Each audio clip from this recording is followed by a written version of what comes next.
Hello, guys. I am back with yet another segment based around narcissistic abuse.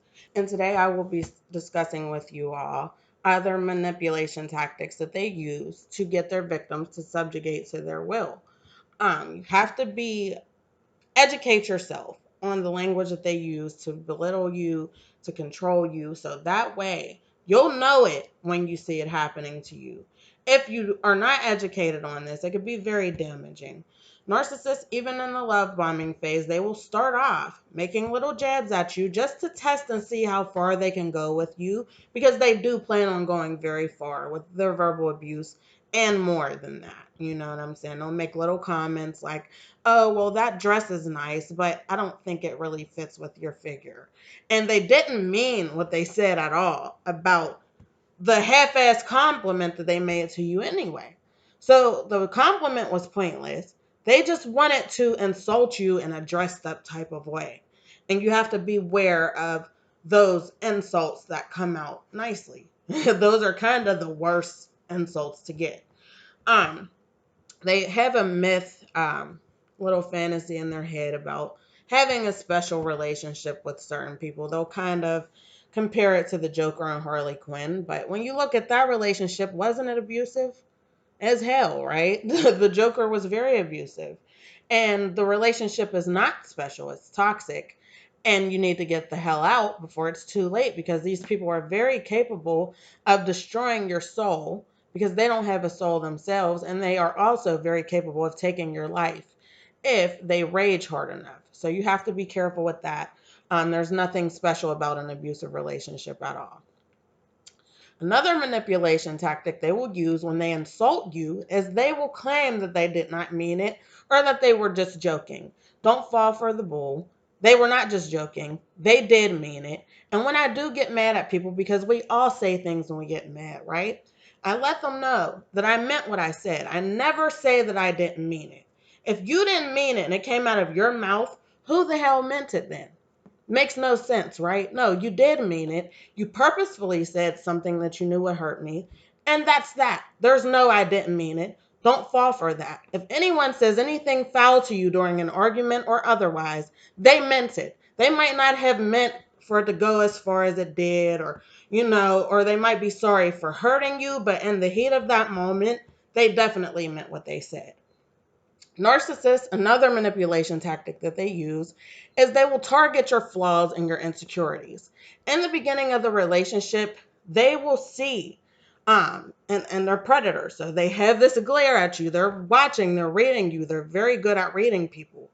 They will peep out your insecurities and flaws right away. And they'll act like it's so cute at first, but really they're just building up ammunition to shoot you with later on. You also have to watch what you tell certain people, because they will use that against you to hurt you as well. Um, they're false praise, but they're real criticism. So they'll tell you how I've even seen my narcissistic ex do it. Tell certain girls how pretty they are. And oh, you're thick and that's sexy and this, and that. And as soon as he get mad, you fat, ugly bitch, you this, you that. His criticisms when he gets mad is the truth. All of the compliments he's using to build you up, all lies. Don't believe any of it. It's not true. Another manipulation tactic that they use, this was my ex's favorite, projection. If they're cheating, you're cheating. If they're abusive, you're abusive. They won't take responsibility for anything. They put it off on you because they can't bear the thought that they have these qualities about themselves. They think that they're perfect, but they know that they're not. They know that they're doing these messed up things. They just don't have enough strength in them to admit to it. And so they will project it on you. If you know that they're cheating on you, they will call you the cheater. They will tell everyone else behind your back that you are cheating on them, that you are beating on them, that you're verbally abusive, when it's the complete opposite of what they're saying. Projection, that's another manipulation tactic for them. They also will gaslight you. If you've ever heard of the movie Gaslighting, a man was driving his wife crazy by making her question her sense of reality. They will, for a small example, take out the trash themselves, come in the house and tell you, thanks for taking out the trash. And you know damn well that you didn't do it, but they will insist and insist that you did. It's driving you crazy. It's making you question your perception of reality. Or another example, the night that we got into that physical fight, he headbutted me. And right after, I'm freaking out. Oh my God, you headbutted me. And he's like, no, I didn't. And it will drive you crazy because you know what happened. But this person will insist that it didn't happen. And it's driving you mad. It's driving you crazy. It's really mentally damaging to you. Another manipulation tactic that they use, they will single you out. Like, you're the problem. You're the only one who has ever given me these issues. I never had any problems like this with my ex, or my ex would never do this. Meanwhile, when you look backwards, you'll see they had the same problem with those people, and they will have the same problem with people in the future. They are the problem, but they can never admit to that. So they will single you out and make you feel like you're the one that's wrong, even when you haven't done anything wrong. Another manipulation tactic that they use to punish you, and it's one of the most damaging, is the silent treatment. Sometimes my ex would start an argument, storm out for a whole day. I'm blowing his phone up, texting him, no answer. It's one of the worst forms of abuse ever. It's very emotionally crippling. It's terrible. I, most of the time, would have rather him been verbally abusing me than to give me the silent treatment. It sounds like it's a simple thing to deal with, but it's really not. It's the worst thing in the world that you can do to someone.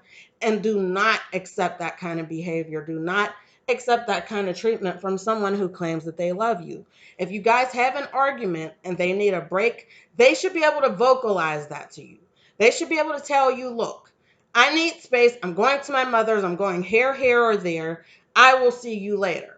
So there is an understanding, and you guys are still communicating, and you know what's going on. You know, instead of just driving you nuts, you don't know where the hell they are, if they're safe, if they're cheating on you, whatever the case may be. It's emotionally crippling, it's stressful, it's a terrible thing to go through. The last manipulation tactic I will discuss today. My ex got caught cheating. One day we were supposed to go to the casino together. He had promised me, but he decided he wanted to party with his boys instead. I fall asleep, wake up at 5 in the morning. He's still not home. So I'm like, oh, I'm going over there. I hop in an Uber, pay for it with his card, and he's over there, and there are females over there, and he's cheating on me with them. And I go through his phone when we get back to the house, and he's literally texting his friend about how he's going to take this girl in the back room and bang her out. But you're in my face telling me that you did not cheat on me. So the manipulation tactic he used was threatening to go to the psych ward, which he should, threatening to kill himself if I left him, things like that, and it's just ridiculous. If someone is abusive and you know it, and they're threatening to kill themselves, call the authorities, call for help. That manipulation tactic should not work, and let them get away with the hell that they are causing you. You still need to get the hell away from them regardless. Most of the time, they're not really going to kill themselves, but I would alert the authorities anyway, especially if you're really ready to get away from this person. Do not let them use things like that to manipulate you, because it's all a form of abuse. So I'm finished with that. I hope that I helped you guys out today with those forms of manipulation. Please pay attention to them for future references, because you might need to later on down the line. If you have any questions or concerns, please comment below. Thumbs up, thumbs down. Subscribe, like, share for me. I really appreciate you guys. I hope everyone is having a narcissistic free day. And I will see you guys again soon. Bye-bye.